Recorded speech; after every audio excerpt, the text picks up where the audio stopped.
Okay, welcome everyone to No Nonsense Science Club's discussion on scientific temper. So, today, the 20th of August, just observed every year, ever since for the last 8 years, as the Scientific Temper Day. This Discussion is on due to scientific the temper.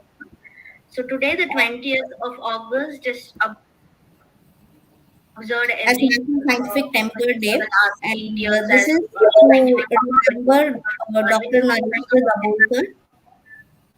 Dabholkar, who's a martyr of scientific temper. And we launched the No Nonsense Science Club last year, that is in 2020, to fight against different superstitions and also to debunk myths and misinformation science. So today we have with us Prajwal Shastri and Niraj Mohan Ramanujam to talk with us about different aspects of scientific temper. So I am Shiva Shakti, and with me is Rupkata. We are the hosts of this session. And Rupkata, can you uh, carry it forward with the introduction? Yes, hi. So we are the No Nonsense Science Club. Me and Shiva Shakti. We started out last year, where during the pandemic, during the lockdown. It's an online platform where we debunk myths, misinformation, just like she said, and it all came out of us looking around and watching our friends, colleagues, who many of them who practiced science but were not really practicing the scientific temper in their lives, and they were involved in both pseudoscientific beliefs and myths and misinformation. So it's a really great honor to have both Professor Shastri and Nirud sir here today, and we are going to hear them talk about what scientific temper means to them and why this day is so important. And Nirud Mohan Ramanujam, our guest today, is a radio astronomer by training. Now he's fully into astronomy outreach. He is part of the Public Outreach Education Committee of the Astronomical Society of India, and he's also a member of the Tamil Nadu Science Forum. Professor Prajwal Shastri is an astrophysicist. Her research interest lies in the empirical investigation of giant black holes that are found in the centers of distant galaxies. She is a firm believer in gender equity and equitable practices at scientific institutions. So, today is the beginning of our YouTube channel, and I would begin by asking Prajwal about Narendra Dabholkar and National Scientific Temper Day. Why are we here today? And we would like to know a bit more about how this came to be.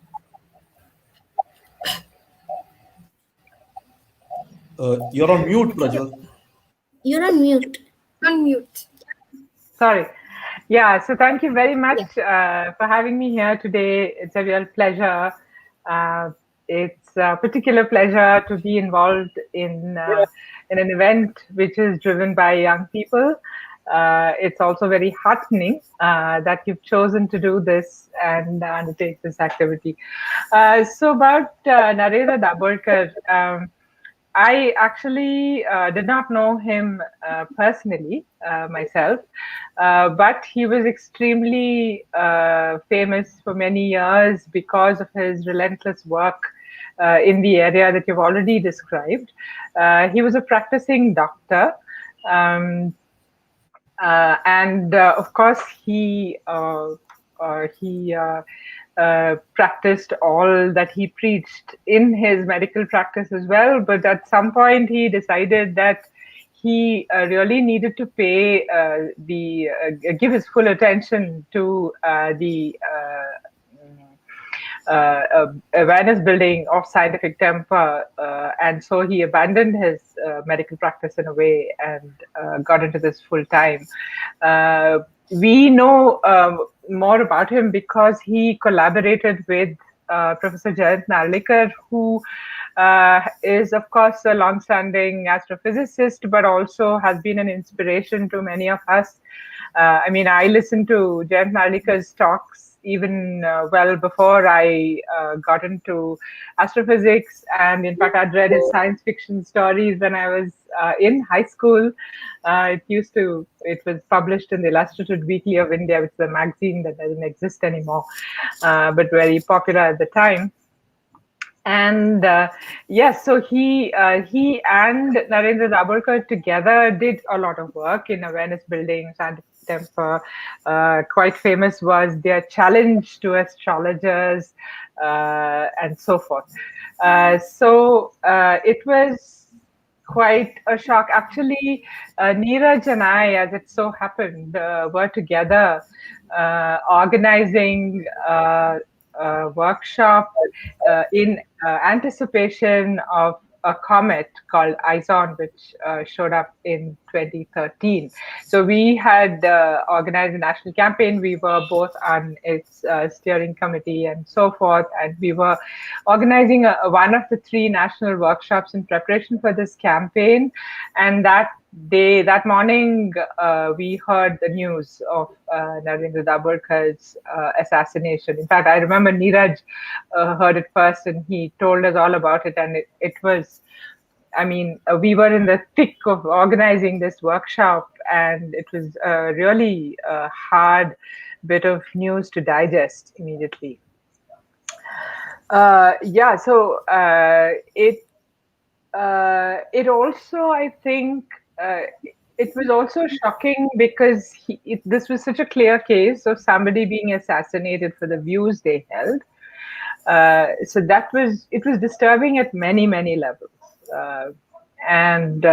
So in a way, it is appropriate that the organization that I work for, volunteer for, the All India People Science Network, decided to collaborate with the Maharashtra Andhashraddha Nirmulan Samiti to observe the day of his assassination as National Scientific Temper Day.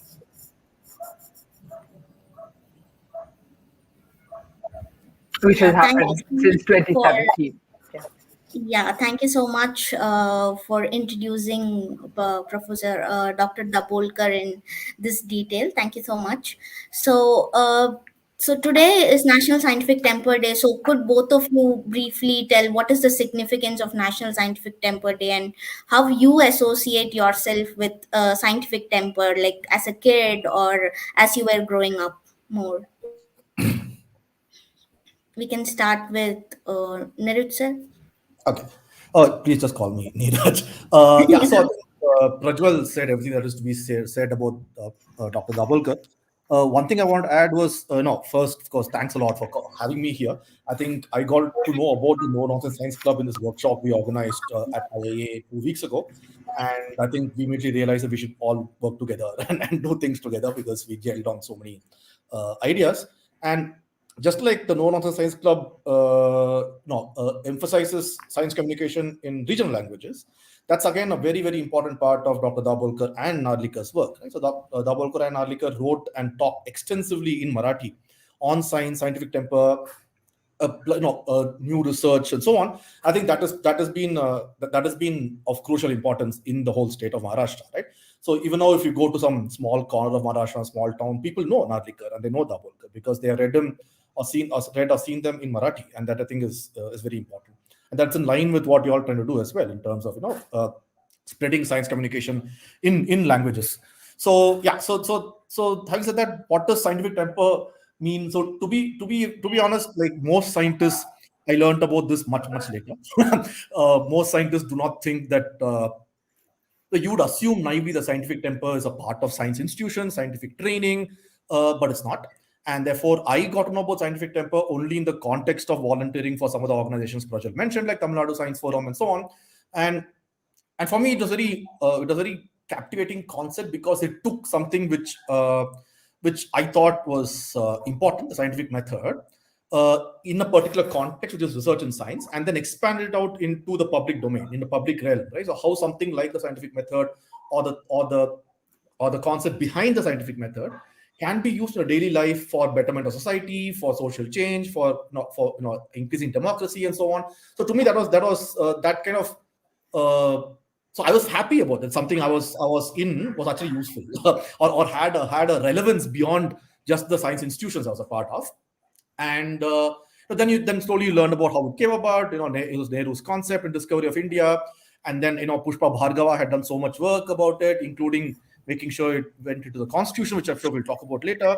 And so for me it was a way to make consistent or connect my professional life as a scientist and the society I live in, so that they're not divided into two totally different realms of thought or concepts, right?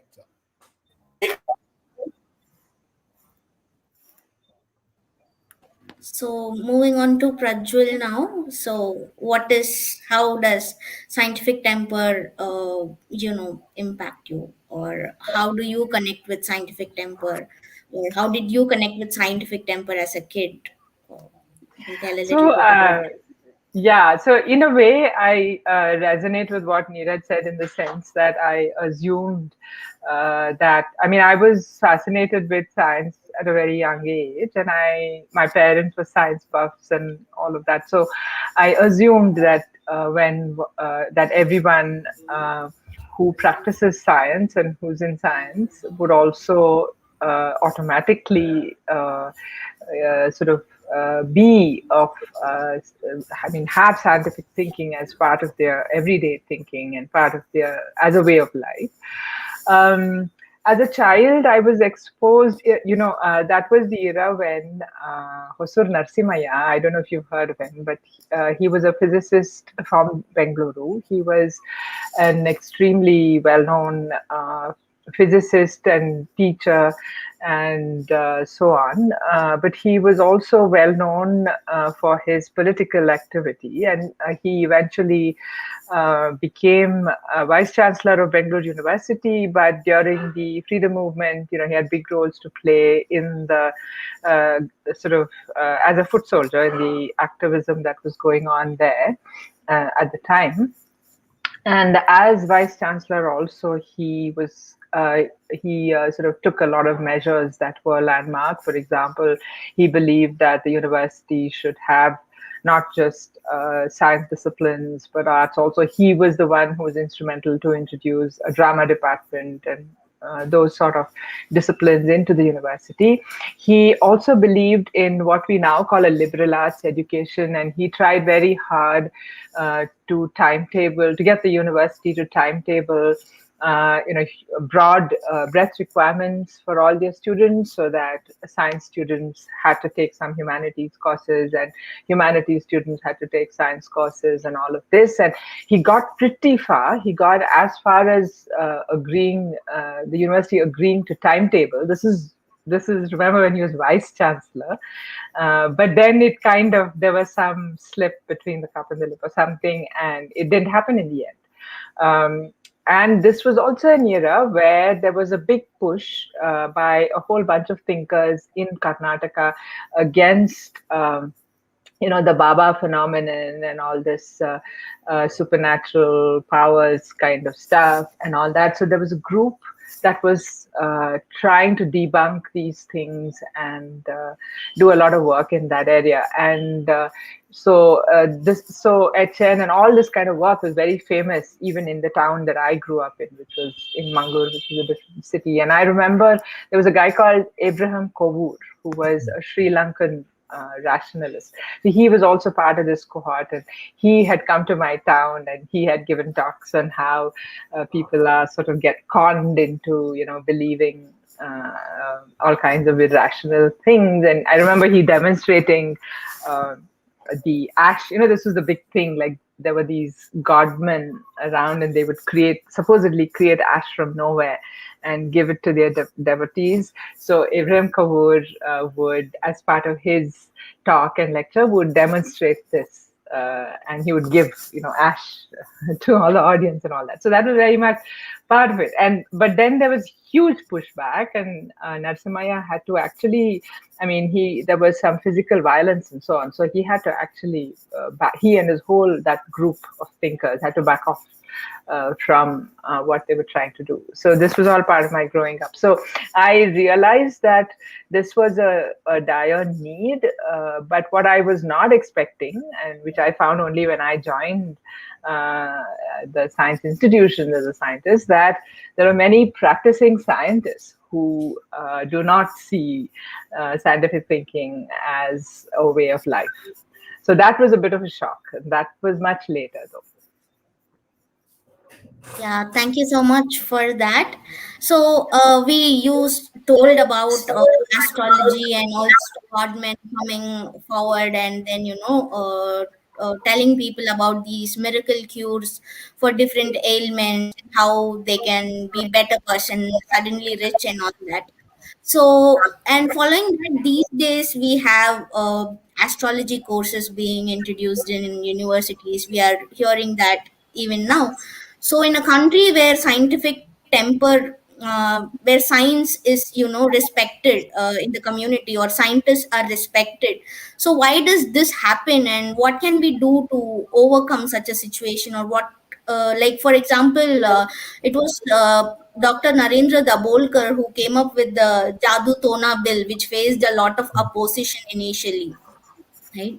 So, could you tell us more about how we can overcome these practices of godmen, or how we can not force maybe to tackle these things?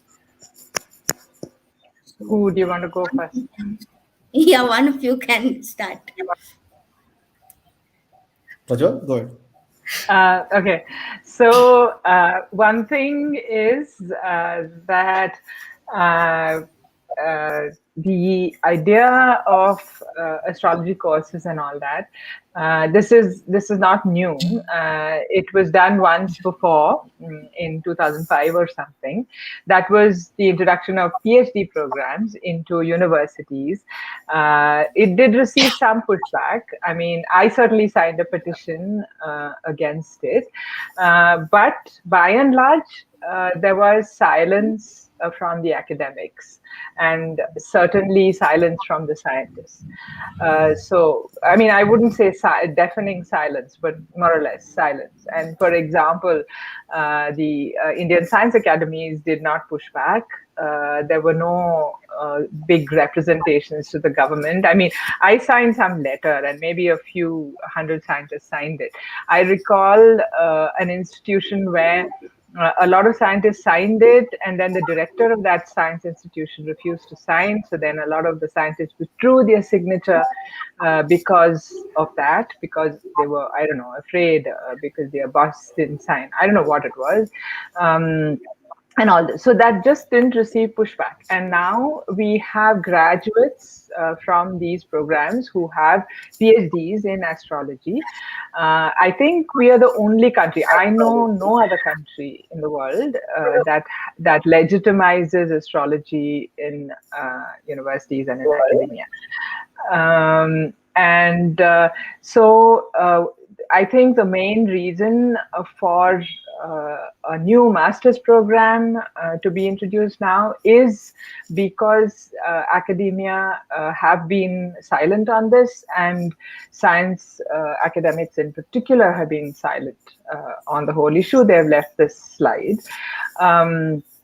There are a couple of reasons, I think, for this. One of them is that for many practicing scientists, science is maybe a little bit about curiosity, but it is a lot about personal glory, and it is about livelihood. So then it's not about being a way of life. They do not subscribe to the scientific method, although they are professional scientists.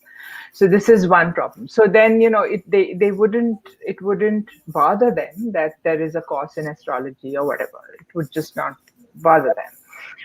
That is one one point. The other point is that even the ones that do subscribe to the method, to the scientific method in some way, the way our training is, first of all, we don't study any kind of social science after high school. We only study science. That's the way the education is in India. And therefore, we are quite disconnected from the social processes around us. And we do not realize that those social processes are not, something that is operating somewhere outside, and we are in these citadels, these sort of high thinking citadels of science. I mean, those same social processes are reflected within scientific institutions as well. And so we are not aware of that because we don't study them in a rigorous way. And so there is this disconnect. So and there is a further disconnect that science which happens in the laboratory is somehow a different space, and so we don't have to engage with what happens outside. So, for example, there have been occasions when in science textbooks, mythology has been introduced and passed off as science. And this is not in history textbooks, but in science textbooks. And this happened in Karnataka. But the scientists were quite blissfully unaware of this. What the people who pointed this out was a civil society organization called the All India Safe Education Committee. Similarly, you mentioned the superstition bill. After the Maharashtra anti-superstition bill was passed, there was an attempt to do it in Karnataka, for example. And there was a lot of debate input, and they took input from a lot of scientists as well, apart from. But finally, when it was actually pushed through the legislature, the people who were at the forefront of that were not scientists. It was the Pragatipara Mathadishara Vedike, which is a forum of progressive religious matha heads. So they were the ones in the vanguard, and they were the ones who pushed this bill through in Karnataka. If you look at scientific temper, building awareness about science and so on, it is mostly civil society organizations which do it. And they have some scientists in them, but it's a very, very small fraction, whether it is All India People Science Network or the Breakthrough Science Society and so on. So scientists by and large have not engaged with these questions. And I think the root of that is that public engagement with science is not a mandate for scientists in India. It is purely your research publications. You don't have to subscribe to the scientific method. You maybe have to teach a little bit depending on what kind of institution you're in, but you certainly don't have to engage with the public. To my mind, engagement with the public in a really serious way does make you more accountable. And so I think we're seriously lacking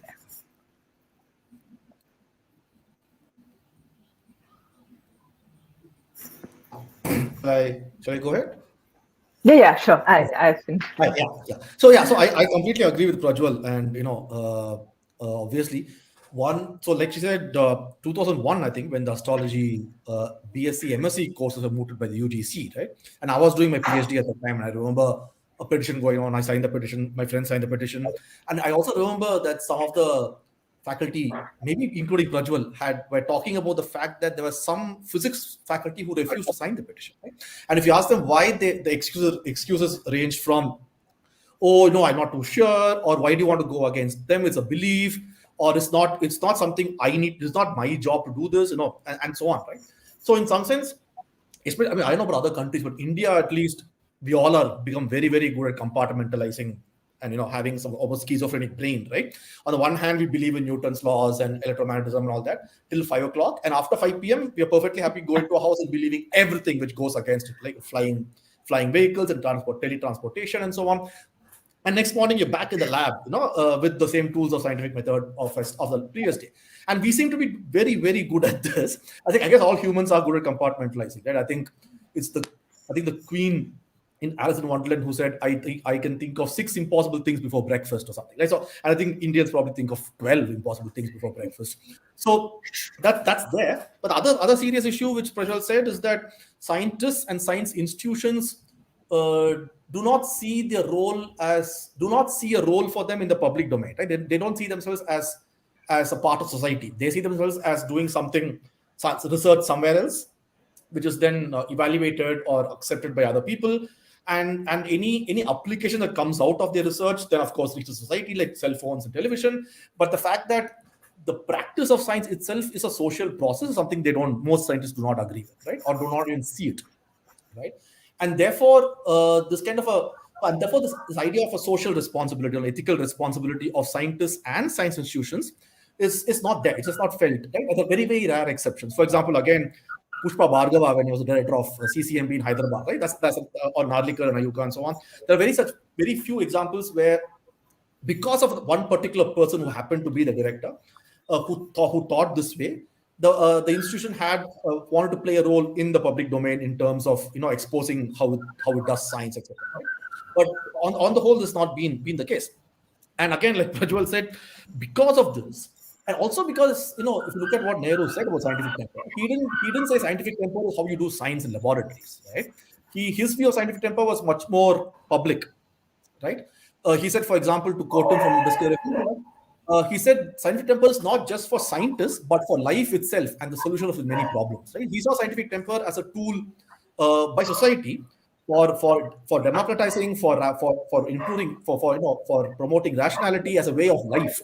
And it's not an accident, but scientists also need it. But then it's not that scientists gave this concept to the society. Society needs it, and it does it, and it practices it for its own good, right? And for example, and that's another thing which is related, which is that scientists somehow believe that we are the custodians of rationality, or the custodians of scientific temper, and I think that is complete nonsense, right? If you look at, I'm in Tamil Nadu, right, where, for example, Periyar's movement, anti-caste movement was centered around Pagutarivu or rationality, right? You have the Lokayatas from long back. You have so you have social movements in many places which are anti-caste or against oppression, which rely on rationality, which is homegrown, right? Which is not given by science. And I think scientists should also have the humility to recognize that they're not the sole custodians of rationality, and and that society, which is why scientific temper belongs to society. It doesn't belong to scientists, right? Because rationality belongs to everybody, right? For example, there was the Ambedkar had in his book called Karl Marx. He said, nothing is infallible, nothing is binding forever, everything is subject to inquiry and examination. This to me is scientific temper, right? But then he said it in a totally different context, and he used that concept to fight oppression, discrimination, and so on. So scientific temper is something which is much larger than science, right, or practice of science, and that I think is important to note. Which also means, like Prajwal says, that it's not that in reality scientific temper is not going to be propagated or promoted primarily by scientists, and it's never been so in India, right? For example, the All India People Science Network, which many of us are part of, made of a lot of people science movements in various states, has been in the forefront of doing this. So scientific temper, propagation of scientific temper, rationality, critical thinking, etc., questioning beliefs, questioning traditional wisdom, etc., has been done by people science movements much, much, much more than by science institutions. And that's how it's always been, including science academies, right? Like Bhargava at some point got really pissed off with academies. He's a member of all 3 academies in India. He then resigned publicly from all 3 academies, saying, you don't take any position publicly on any science, on science-related issues which public are interested in. All you do is sit and decide who should enter your academy. So he resigned from all 3, famously, right? So academies are the same boat as science institutions. But then people science movements, school teachers, college teachers working in small towns who are interested in education for their students and so on, they are the ones who've been carrying forth the torch of scientific temper in some sense, right? And now, because now science institutions have slowly started to realize that they should do outreach for whatever reason, whatever motivation, now it behooves the science institutions to get in touch with the science movements or the people, civil society outside, and try and support them, right? And back them up and support them and work with them. Scientific temper, again, is because it's been around for a long time, it's been misused. Not misused, I would say, used very well by people who don't really believe in it, right? For example, many government policies will mention scientific temper. The NEP mentions scientific temper. The scientific social responsibility document of DST mentions scientific temper. The recent STIP, the Science Technology Innovation Policy, mentions scientific temper. But that's not going to translate into anything. It's not going to translate into, for example, a lesson in high school or middle school science on what is scientific temper. It's not going to translate into a lesson in school about rationality, critical thinking, or why you should not accept what people say just because they say it, right? So these are there in policy documents, but then official bodies, I think, aren't going to do much about this. So it's up to civil society, like Prajwal said, to do it. And not just that, not just people science movements. I'll just end by saying social movements like Periyar's anti-caste struggle, etc. Social movements themselves should or would take on scientific temper as one of the tools of their activism, right? It's a so scientific temper is a very, very powerful tool. It tells you that just because someone said something, you can't just accept it without belief. You have a right to ask for evidence. Dabholkar always said, as much belief as there is evidence for, right? And therefore the point is to ask for evidence, not to believe something because it's tradition or culture or something. And therefore this is a very powerful tool for social movements, right, as well. So I think it's all of these together which is going to promote scientific temper or carry it forward. And expecting the science institutions to do that, I think is a lost cause. Sorry to say that, but yeah. So just to jump in here, the science policy that you mentioned, the policy document, it also talks about greater spread of science communication and science journalism.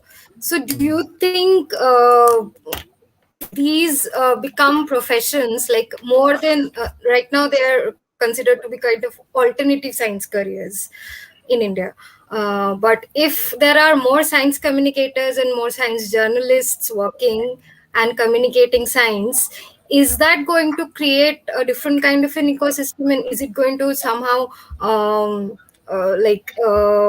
create a better case for scientific temper? Both of you, please, whichever way you want. Okay. Yeah. So just to kind of continue with that, it is true that the government and the governmental funding bodies are now putting money into outreach and communication. But that comes from a set of motivations which might or might not gel with the motivations, for example, people science movements have, right? There is an element of wanting publicity or public relations involved in any governmental attempt at communication, which is fine. That's the motivation.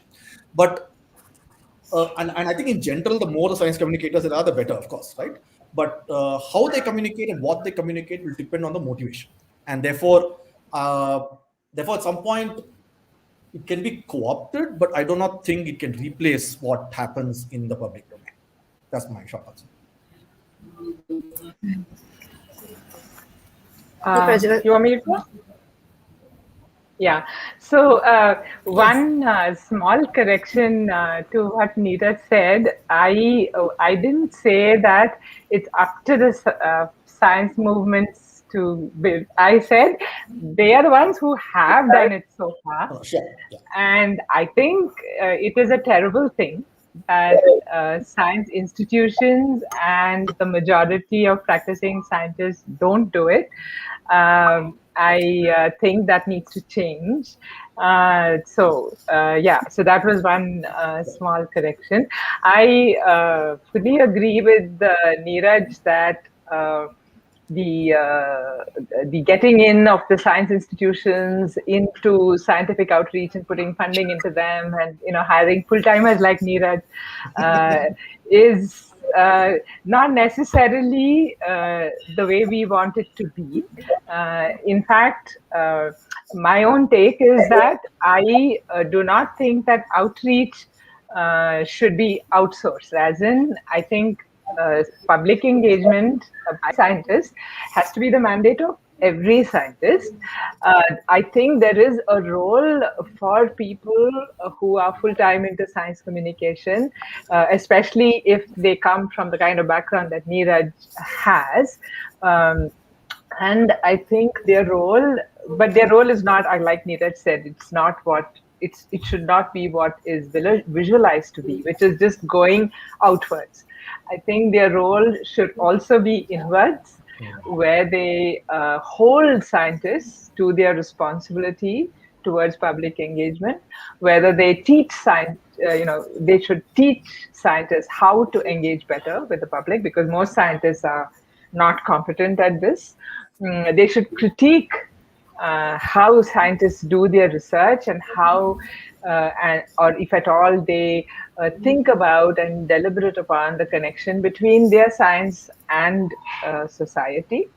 And they should also critique the process, the social process, which Neeraj mentioned earlier, the social processes within science, and foreground the fact that it is a social activity. So I see that as the role of these people who now there's a trend to hire into science institutions. And I think if that is the case, that will really change the quality, not simply of scientific awareness all around, but it will also change the quality of science within the institution itself, and it will improve the quality of the climate within science. So this business about, the specific question you asked about science journalists, yes, I think it is a good thing to have more science journalists. Unfortunately, within science, the way we are trained, we are also encultured to think in a hierarchy. So we are encultured to think that to be a scientist in an elite institution in India is like the top choice in some sense. And if you somehow don't make it to that, or you can't make it to that because of personal constraints, then you make do with a position in a university. And then if you can't do that, then you make do with a position in a college, which is not a university. And then even if that is not, then you do like outreach and so on, or science journalism. So this sort of hierarchy, first of all, I think it's untenable, actually. I don't think we should have such hierarchies, because science is a social activity, and it does need inputs and contributions from a whole variety of people. Elite institutions have that position in India simply because they receive greater funding from the government, per capita or per output, scientific productivity output, compared to other institutions. Not because if you take any particular pocket and evaluate the sort of cost to benefit ratio, they will come out very high. They may not come out very high in all cases. So they are elite simply because they get more funding. And that we need to recognize that, and we need to change that, actually, because this hierarchy, and that is one of the problems with the science and technology policy and the NEP, that it rigidifies this stratification even more than it was before. So, as Neeraj said, this need for an outreach thing, I think it's not just about publicity. It's also, there is a bit of a scare that they're not getting enough PhD students. So I think there is that a bit of that as well. In my experience, for most scientists, that is the only reason to do outreach, to get PhD students. And in a way, that's a flawed argument, because if you already have a flawed system, then getting more people into that system and sort of mentoring them in that same culture is not going to improve the system or the community or the enterprise. So there is a strong need for structural change. And the structural change, I would say, is that public engagement and teaching should become part of every scientist's mandate, as in a scientist should be hired and promoted with those criteria as well. Right now, in institutions, those are not criteria to hire or promote scientists. The only criteria are their research publications. And ideally, there should also be the criterion that you should subscribe to the scientific method. I don't know how you would institute that criterion, but ideally that should be a criterion as well. Just to comment on that. So when Pujal mentioned about hierarchies in the scientific establishment, that kind of reminded me of something somebody said long back. Could be Prajwal, I'm not sure who said it. That the scientific method is something we apply in our laboratories. But then if you say a scientific temper, then the scientific method should also be applied to how you run the institutions, right? So the institutions run hierarchically For example, I know a very famous institution where the director, when questioned by the faculty, actually said this institute is not a democracy, right? And therefore the fact that I can apply a scientific method in my lab, but when I'm dealing with my students or my boss or the colleagues, I do not. I can say no, this is what you do because I said so, or there is no democracy in the way people react or people interact across hierarchies in an institution. That's also being kind of inconsistent, right? So that's something I want to add to what Prajwal said. Yeah, thank you so much for that. And so we have one last question before we move on to the audience questions. So, children are the future citizens. So, what should we do to instill scientific temper among them? I mean, of course, like different people, science movements in the country are publishing magazines. Like Pondicherry Science Forum has its own magazines. TNSF has its magazines, and as Prajwal told in the beginning, Narendra Dabolkar and Narlikar together collaborated and they wrote a lot of articles in Marathi. So, what else can be done at the education level or in the school to instill this scientific temper? Because it's more about marks. Like how in in elite institutions, the promotion is about publishing high impact journals. In school, it's about getting high marks. So, what can be done to overcome this and instill the curiosity in kids? Again, to both of And That's you. maybe a I would add to that colleges as well. I mean, colleges as well, because I teach a bit of undergraduate, and what I see is they lose the curiosity towards the end of the course, because they're always looking out for campusing options and where to go next, and which is going to be, which has more job prospects. So in that process, that curiosity and that inquiry, whatever they had developed, it sometimes tends to get lost. So schools is what happens to our future citizens. How do we go about it? I think you ask a very, very tough question. It doesn't have easy answers, especially since we're coming from a sort of helpless space where we don't have any kind of sort of voice in how things are, and I don't think the national education policy is helping. The national curriculum framework of 2005 had many good things in it, where it demanded equality of outcomes. Not just equality of opportunity. And what that meant is that pedagogical methods had to be modified so that no child is left behind, kind of thing. And many experiences have demonstrated, whether it's from Finland or other places or more smaller experiments, that if you change the pedagogy in that way, it benefits everybody. It's not like it's something special only for people who are, not as well prepared. It works well for everybody. So, so there was all of that, and that had that kind of automatically implied that a lot of the learning had to be learning by doing, but now what happens, I think, in schools is that because things like the IIT, JEE, and similar sort of lower exams are the holy grail, and these exams don't demand any kind of experimental skills. So then all the learning by doing, even the little bit that is already there in textbooks, teachers put it on the back burner because they are just so preoccupied in trying to prepare their students. Nowadays, I think IIT preparation starts in, I don't know, class 7 or I don't know what class it starts in. There are coaching institutes to get you into the coaching institutes for IIT. Yeah.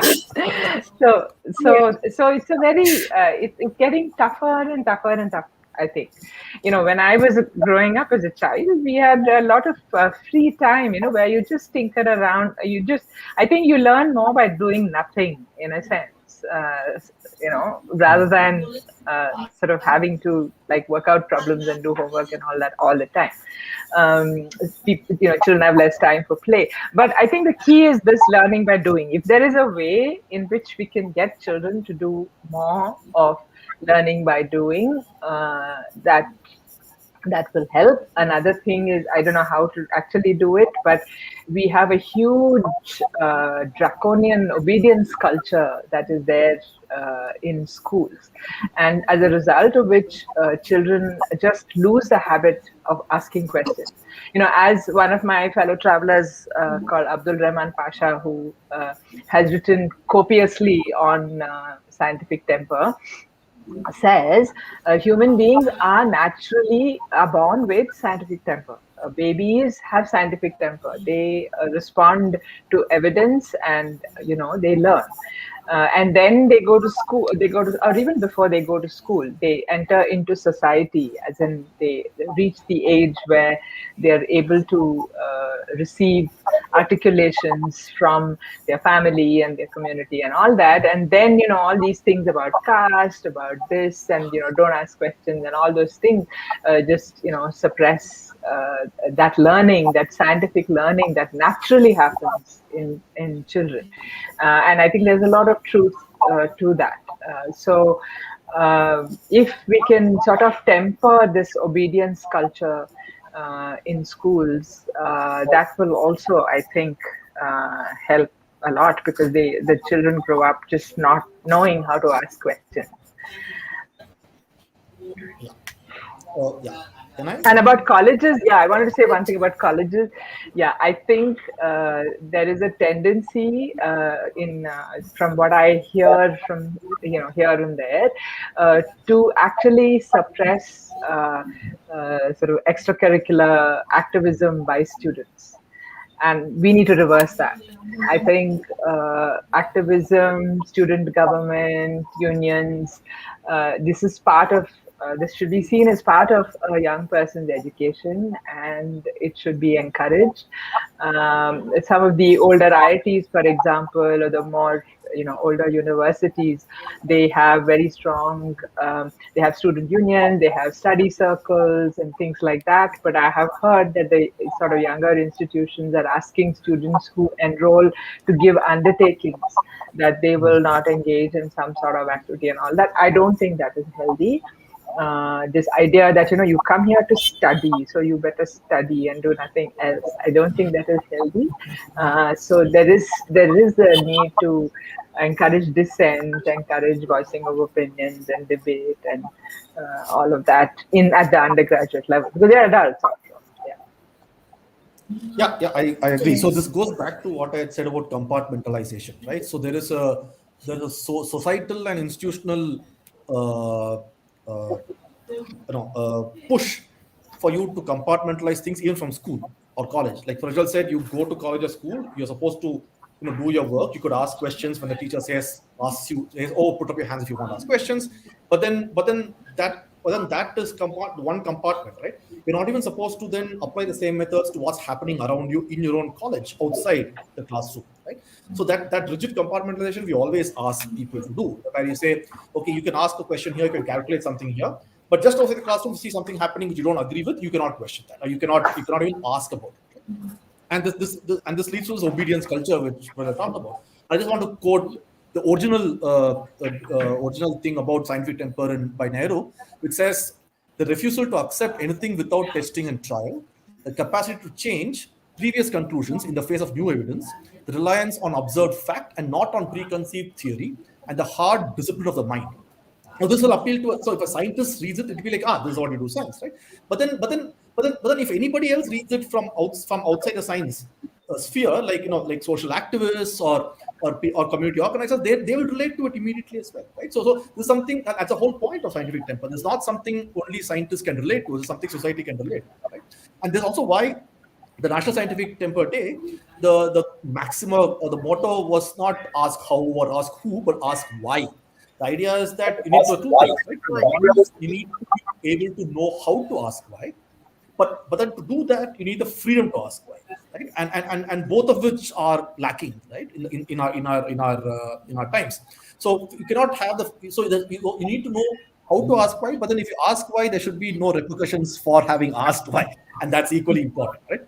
And forget social issues. Even the classroom, if you ask why too many times in a physics class, your teacher's going to get angry. So even that freedom is not in the classroom itself. So it's a whole thing of it's a whole temperament of how do you see science. Science is, for example, there's this person who's done enormous work as a part of AAPS and whom I respect a lot, Ramanujam from Chennai, who's a part of TNSF.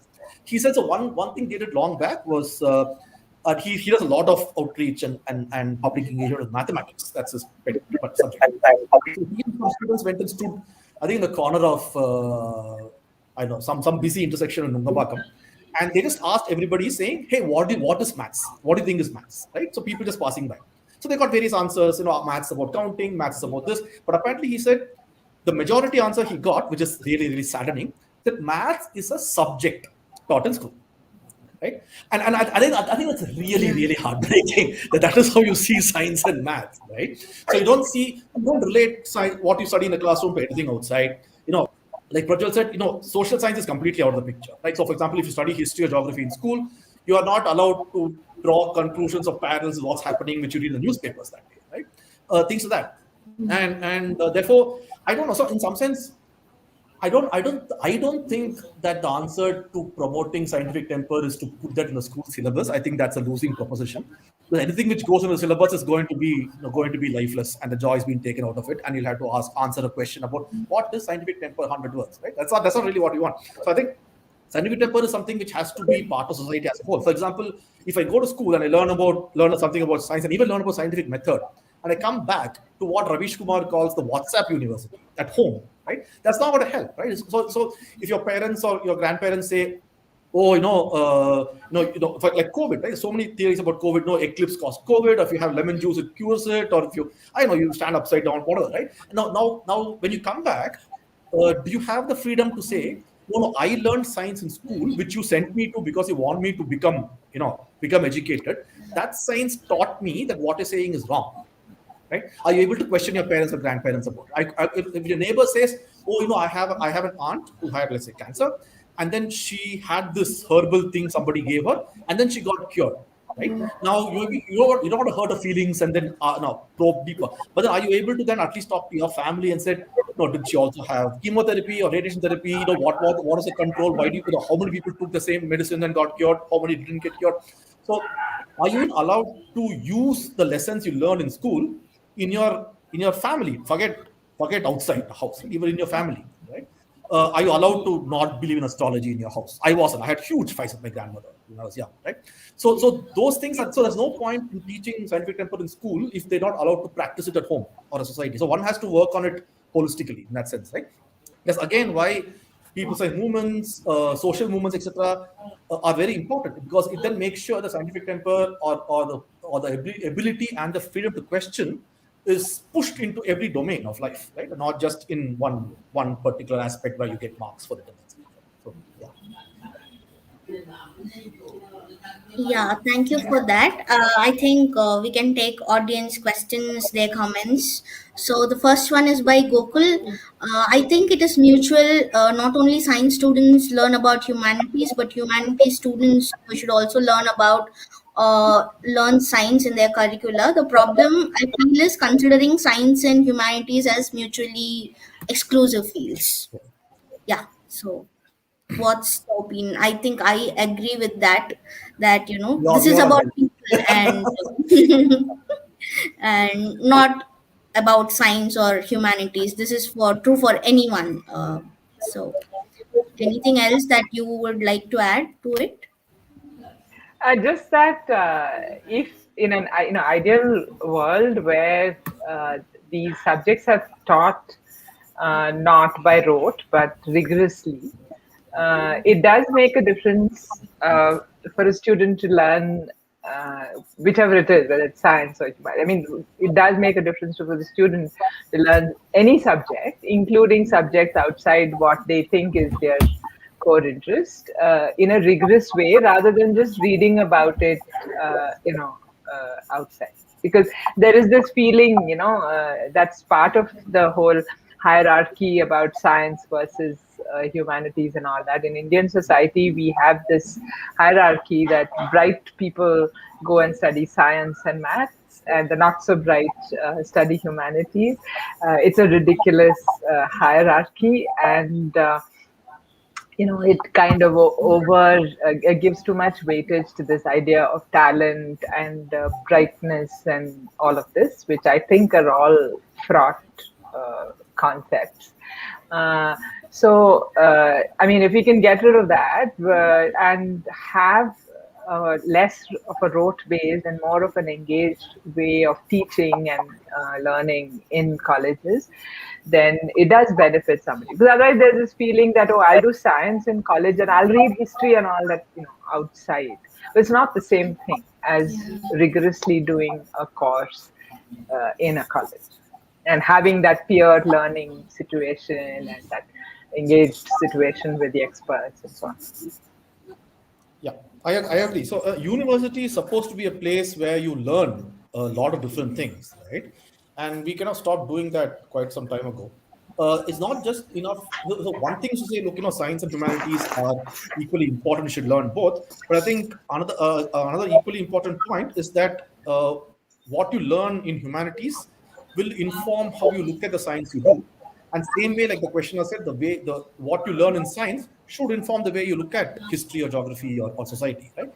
I'll give you an example which might or might not. I mean, it's kind of a slightly weird. Anyway, so this example is it's a huge astronomy festival me and Prajwal and many people are part of organizing in 2010 in Bangalore. And we had this incredible humanities school whose students were engaging with us to create really, really amazing creative material for the exhibition, right? And the scientists involved were completely awestruck. They were like, "Oh my God, I didn't know you could do this. I didn't know you could use the art and sculpture and design to promote, to make science this attractive, right? And not have a poster where you start writing on the top left corner and end at the bottom right corner." And it was a revelation to all the science communities, including me, and we all loved it.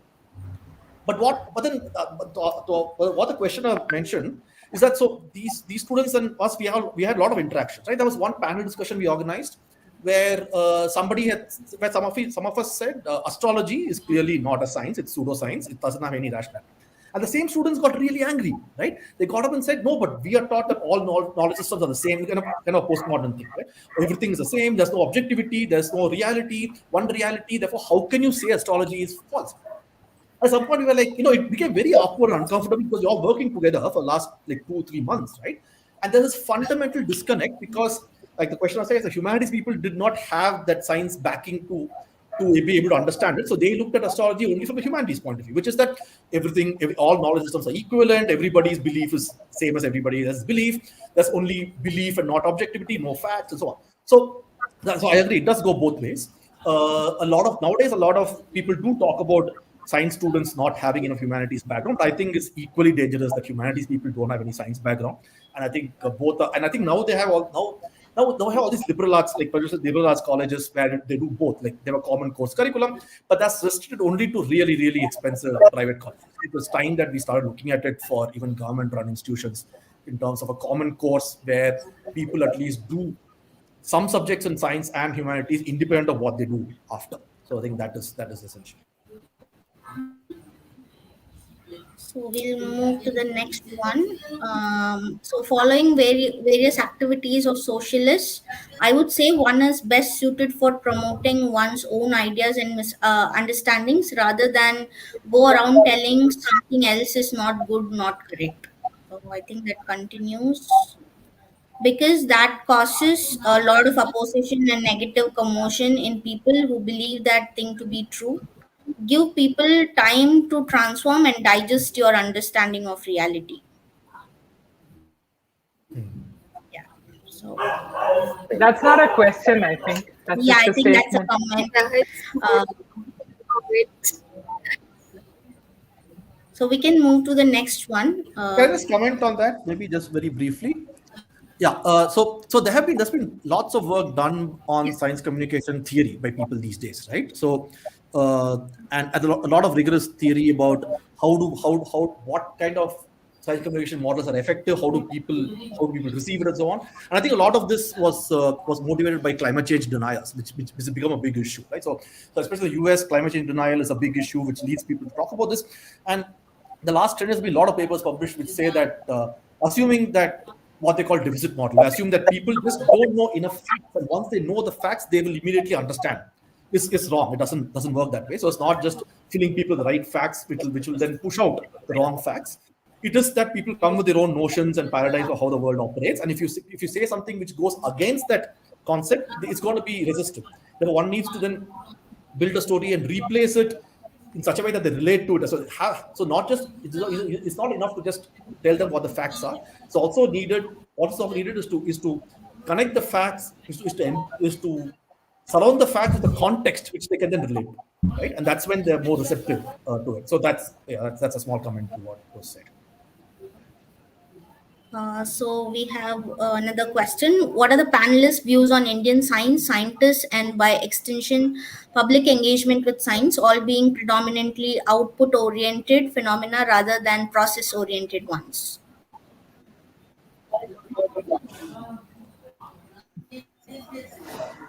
So I think it's a serious problem. I think it's a correct problem stated correctly. Indeed, it is outcome oriented rather than process oriented. And that gets reflected in so many different ways. For example, we celebrate Science Day, National Science Day on the 28th of February. A lot of institutions open their doors and the public come in, and zillions of school children crawl all over the town to visit these institutions. But it's again all outcome based, as in accomplishments of science are showcased, not the process of science. And there may be a few things, some hands-on things which children can do and get that excited about. But for example, failures are not emphasized. Even in the way we teach science, we do it in a very outcome-based kind of way. We don't look at the history. We don't look at the social processes, the social context which led to different scientific achievements and all of that. So I think it is a problem both in our education, in our pedagogy, and in our institutions. Yeah, so I agree as well. And I think science communication or public engagement has many motivations, right? And some institutional motivations are not the same as personal motivations or societal motivations, and therefore it's up to the person doing it to try and incorporate a variety of motives and not just go by what can be put on a list at the end of the year, right? Yeah, so it's up to the person, up to the people involved to change the institutional culture of how you look at science communication, and more importantly, look at why you're doing science communication. What are the benefits of science communication? If they are the benefits are purely in terms of how it will benefit me, then that's really not the way to do it. By me, I mean person, institution, all of it. Okay, we have one last question. I think this is for Neeraj. Do you see democratic principles as being same as scientific temper? It's not the same, but I think scientific temper is an inalienable part of democratizing society. I would put it that way, right? One of the ingredients for social democracy is the ability and the freedom to question anything. It could be to question your grandparents, question your teacher, question your neighbor, question the government, everything. And that in some sense is scientific temper. So I think scientific temper is one of the essential ingredients of making society more democratic. That's how I see it. So that brings us to the end of the questions from the viewers as well. So thank you, Prajwal and Neeraj, for joining us today and for this hour-long interaction and the conversation. Yeah, thank you for being first. Yeah, and I would also like to thank, since this is our launch day on YouTube, I would also like to thank all our content creators and translators and website designers for being with us and taking this whole thing forward, because it's not just the two of us. There is a whole team working behind, and we hope to make it bigger and better in the coming time. So thank you again for joining us. Thank you the audience for being here and your questions as well. Thanks for having Yeah. us, and congratulations on your first YouTube inauguration today. And no, we all look forward to working with all of you as we go along. Like Prajwal said, so many of you are students working across India, but collaborating together to make sure there's enough material in regional language, I think is fantastic and it's very much needed. So I look forward to working with all of you. Yeah, I also want to say congratulations, and really give us hope, because this session, as everybody saw, was a lot of rants, and you people being young and being interested in engaging with this, it does give us a lot of hope for the future. So Me and Prajwal congratulations and all the best. Yeah, in some sense. Sorry, what? I said me and Prajwal Both belong of to you the have school of given physics in some inspiration. sense. Yeah. So thanks, because I think I and Rupata also rant a lot about all these things. So it's nice to see others rant about it as well. So Yeah, absolutely. so I yeah. did So an thank you so entire much. website came out of me and her ranting. Yeah, that's true. Rupkata, It's all about rants for us, I guess. you should maybe put down your Twitter and website link for your club in the comments for people Yes, to I put the Yes. link. join. I've been putting the link.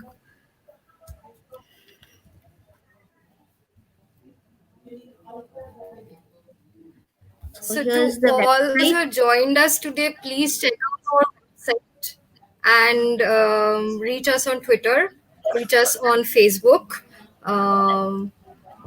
Talk to us, give us your suggestions, give us your feedback. If you want to translate for us, if you want to write for us, please tell us that as Yeah, you well. can also write And to to know. both with such an inspiration, and thank you. Yeah, Thanks, Shivaji. all. Thank you. Thank you. Yeah, you can Thank also you. write to us on nononsensescience.com if you would like to work with us, volunteer for translating or writing content and so on. So thank you everyone so much. So stay Can I just safe. end by saying that me and a lot of my friends who saw the notice said, we just love the name of your club. I think it's a fantastic name. We just love it. Thank you. No Nonsense Science Club. Yeah. Thank you See you. so Yeah. much in future. So Okay. Bye. Bye. thank you.